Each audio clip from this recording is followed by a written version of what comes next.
Today we are going to learn about division of fractions. We are going to be dividing 4/3 divided by 1/2. First we're going to look at how many groups. Here's the problem. Katie has 4/3 cup of candy. If each bag holds a half a cup, how many bags can Katie fill with candy? The first thing you're going to do is find common denominators because it's really hard to try to do this without it and draw a picture. So you multiply 4/3 by 2 and 1/2 by 3 and you get 8/6 divided by 3/6. So I drew a little diagram. It's cut up into 8 pieces and each piece is 1/6. So one bag will hold 3 pieces. So I'm going to circle 3, so that's one bag. 3 more, that's 2 bags. And now we're left with 2/6 because it won't fill an entire bag. So our answer will be 2 2/3 bags of candy, because it fills one bag 2/3 of the way up and 2 full bags. And we're going to check it with the inverse and multiply method. So what I'm going to do is 8/6 times, and then when you're dividing fractions, don't ask why. Flip the second, so it'll be 6/3, and multiply. So 8 times 6 is 48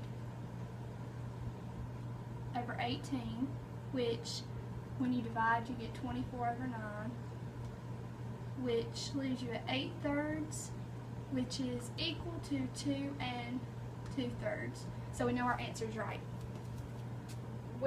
So back real quick, there's 2 2/3 groups with 3/6 in each group. So we're going to move on to how many in each group. And when you look at these types of problems, think about like a whole group. 1 1/3 cups of water fills a container half of the way up. How many cups of water does the whole container hold? We're going to use the same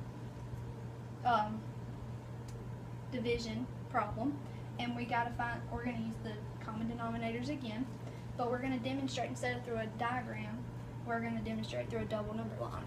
So always start off at 0. Whoa, that's not a straight line. Straight line. Straight line. The top one's going to be containers. Always label your lines, and the bottom one's going to be cups.